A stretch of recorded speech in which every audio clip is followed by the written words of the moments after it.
Hello traders, hello friends, I'm Coach Jay.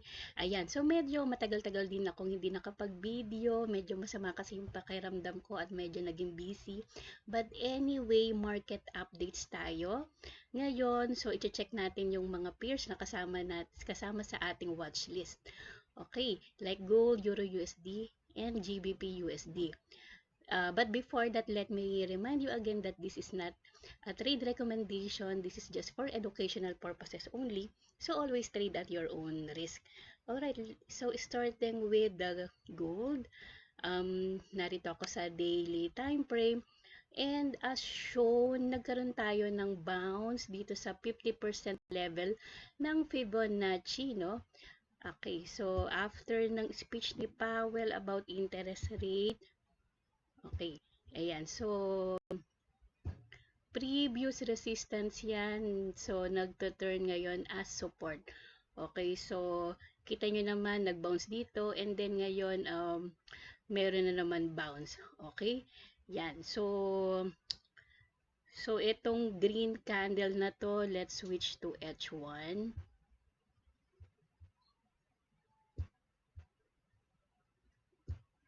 Ayan.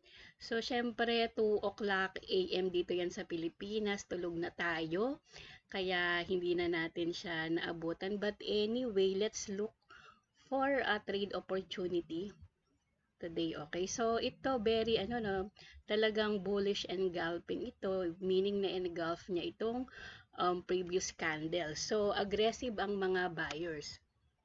Ano bang nangyari? Let's read some news. Gold prices drift higher as Fed stands pat on key interest rate. Yan. Okay. So, gold prices edge higher on Thursday after the US Federal Reserve kept its key interest rate steady as expected and indicated that it is still leaning toward interest rate cuts. Okay. Ayan. So, the Fed held interest rates steady. So, steady siya but a red flag on recent disappointment inflation readings that could make those rate cuts while incoming. Okay. Ayan. So, ang dami talagang nag-expect about the rate cuts pero syempre naman dun tayo sa kung ano talaga ang result sa economic indicator. Okay. So, as you can see naman, no, laging yung mga economic releases about US ay okay naman. So, kaya siguro si Chairman Jerome Powell, hindi niya pa rin naisip na ibaba yung interest rate, okay?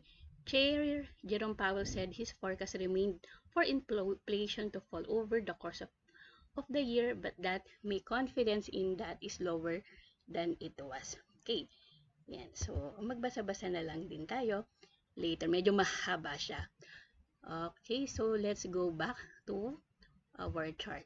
Okay, ayan. So, siguro ang ayan, no? So, nagkaroon siya ng rally dito and then nag-bounce siya dito sa previous support that can turn into resistance. Okay? So, ano bang gagawin natin? Magbabay ba tayo or mag-sell tayo? Okay, so looking at the H1 naman, no? Downtrend ang ating read dito sa market. Okay? So, and then itong EMA 200 ay nagsaserve din as resistance. Ayan. So, I think pwede naman tayong mag-sell dito. Okay. Pwede tayong mag-sell dito sa area na to since maganda rin namang area dyan. However, we can check the lower time frame and also no nasa Asian session pa tayo. Ayan. Okay. So, siguro okay, dito sa 15 minutes, no, wala pang sign na pababa siya kasi ngayon nagko-consolidate pa lang siya. Siguro if ever na makakita tayo ng okay, magkaroon dito ng breakdown from this consolidation and then i-retest niya, that's the time pwede tayong mag-sell. Ito muna yung target TP natin, no? Kasi possible na meron kasing demand level dyan, no? Ayan. Okay?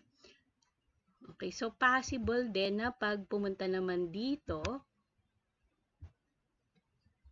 i-reject niya na, and then magkaroon naman ng continuation to the upside since dito sa 15 minutes ay uptrend pa. Okay, so dalawa syempre ang level natin, isa itong resistance na to and itong support. Syempre maisasuggest ko for gold, siguro buy level muna tayo para as day trader, no? And especially marami pang mga, I think meron pa ulit mamayang high impact news kay US. Today is Thursday, right?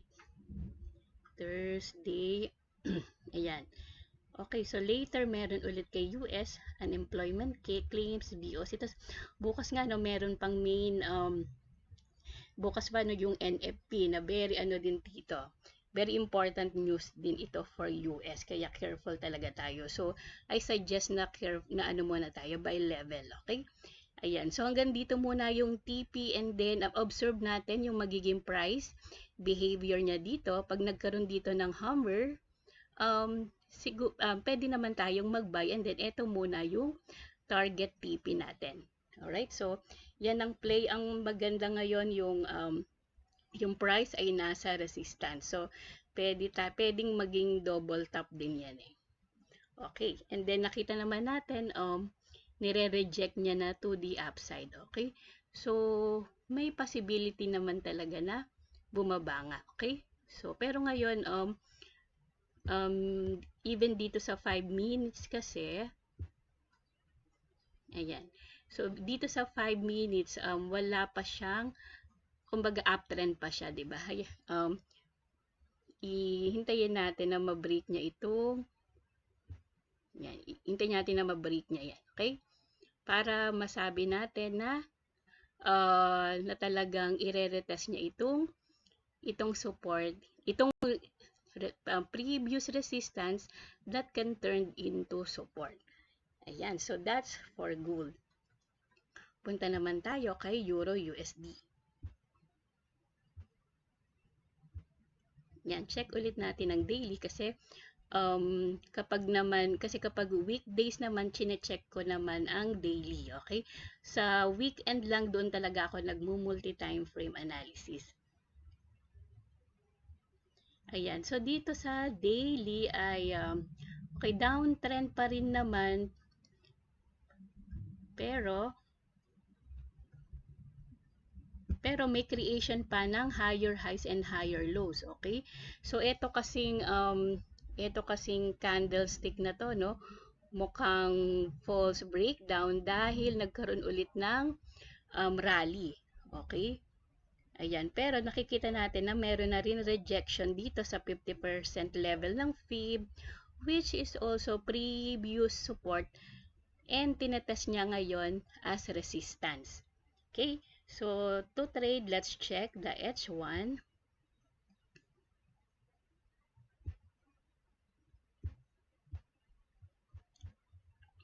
Ayan, so dito sa H1, okay, so choppy yung market, no? Hindi maganda. Kung ako, hindi ko siya, medyo mag-aalangan na kung i-trade siya, okay? Ayan. Tapos yung EMA 200 kasi, ayan, so parang dinadaan-daanan lang niya. So wala pa talagang na-establish na trend. Let's look at the 15 minutes. Ayan. So dito sa 15 minutes, yan, uptrend siya, EMA 200 is pointing upward. Pero kung bearish tayo, dahil ang daily ay bearish, syempre maghihintay tayo dito ng bearish price action. Okay, so sa ngayon,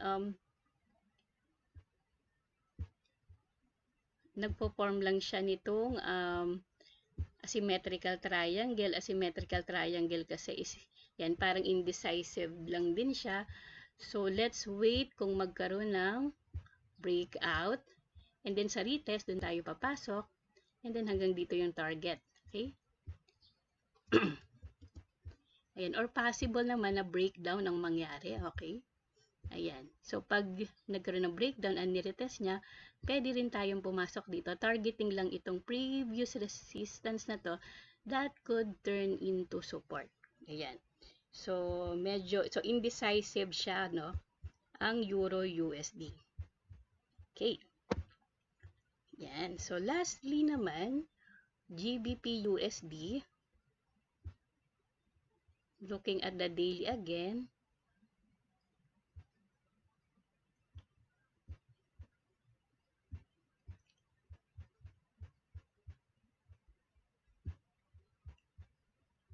Ayan.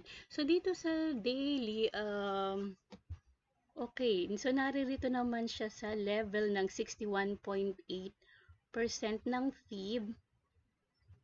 Okay. Which is also lining up no, dito sa EMA 200 na nag-act as resistance. Okay. So, previous support yan. So, ngayon turned into support. Okay. So, syempre dahil downtrend yung structure niya, yan, nakikreate kasi siya ng series of lower lows and lower highs. Ayan, and then naririto siya sa resistance level. So, check natin sa lower time frame, H1 muna, kung makakakita tayo ng bearish price action. Okay? Ayan, so, dito naman sa GBP USD H1, okay, oops, nakuyusin ko lang.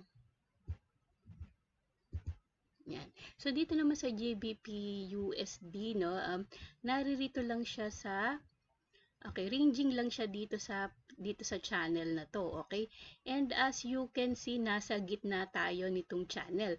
So, again, kapag nasa gitna tayo ng channel, ito rin yung no trading zone, okay? So, ang maganda kapag nasa upper extreme siya, labas ko lang yung pang drawing ko. Yan, maganda kapag naririto siya sa may upper extreme, oops, and lower extreme, okay? Para maganda yung ating risk to reward ratio. Kasi kapag nasa gitna siya, syempre naman hindi maganda yung risk to reward. Alright? So, maganda na umakyat ulit siya dito sa may resistance na to, no? And then pag makakita tayo ng bearish price action, pwede tayong mag-sell doon. Okay? Yan. Take note din natin na pwede rin na magkaroon dito ng breakout. Okay? Yan. So, depende sa magiging magiging galaw ng market. Dahil alam naman natin pag merong high impact news yung mga levels natin, minsan ay nai-invalidate. Kaya maganda talaga na very reactive tayo, hindi tayo nag-assume. Alright, so yun lang. Thank you very much for watching. Have a nice day, baby. Bye-bye.